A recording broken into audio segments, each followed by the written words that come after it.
Afternoon.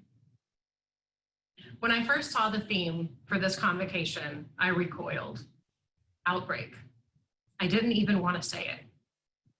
When I did, I imagined a mix of sci-fi apocalypse and Shakespearean tragedy. I had seen the movie Outbreak. I had read about the plague. Outbreaks are messy, and I wanted no part of it. When the COVID-19 outbreak became a global pandemic, I was just hitting my stride as a 38-year-old student and mother of two. It threatened every aspect of life. Schools and local businesses shuttered. My husband had to stop working, and life moved online.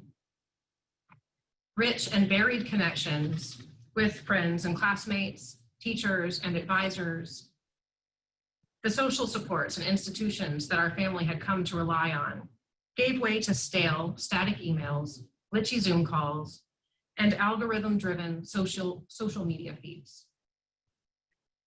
As I adjusted to the new norm, wrangling remote class schedules, sanitizing groceries, and sewing masks, and watching the outbreak unfold, I began to struggle with the fear, anxiety, and loneliness that bubbled under the surface. Even as I struggled, though, I took comfort in the thought that the same invisible enemy that forced me and my loved ones into isolation was also forcing humanity collectively to slow down. And in that pause lay immense opportunity, a chance to redefine what's essential, what we value, and what we choose to make of this unfortunate situation. In the early weeks of the pandemic, I shared one of Fred Rogers' famous quotes with my kids. I told them to look for the helpers, which was as much a reminder to myself to look for the ways that I could help, as it was a way to comfort my kids in a time of crisis. So I sewed more masks and focused on the volunteers who came together in communities all over the country to organize grocery pickups, to cook and deliver meals for those in need. I focused on the retired teachers who offered free remote tutoring to kids they had never met. I showed my kids videos of New Yorkers cheering and clapping for first responders and healthcare workers who put their lives on the line to save the lives of others. And together, we counted our blessings. 6 months later, the outbreak's effects are still with us, and I can't say it's getting easier. Some of us have lost loved ones. Some have suffered greatly from the isolation, and many of us face severe economic uncertainty. Social unrest, police brutality, and political divisiveness fill the news cycles.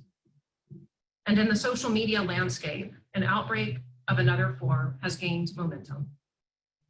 Misinformation spreads just like a virus. Invisible algorithms create echo chambers and send users down endless rabbit holes, which exacerbate disconnection with polarization, suspicion, hostility, and confusion. Higher education plays an important role in addressing these new media challenges.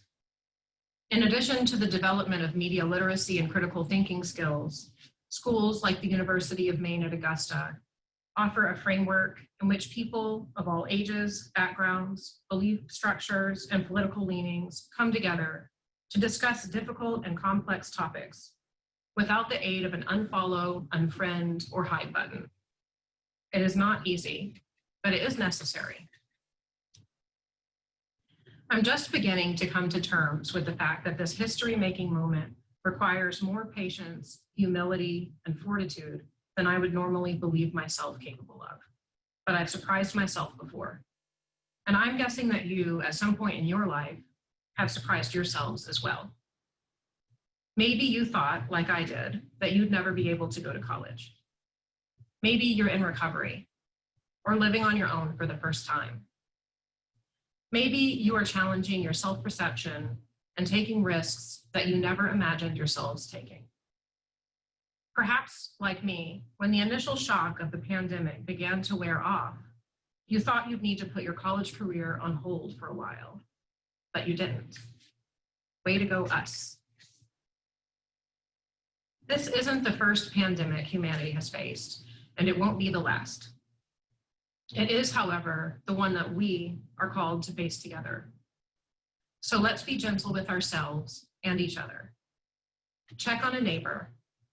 Consider an opposing point of view. Pay it forward when you've got it and ask for help when you need it.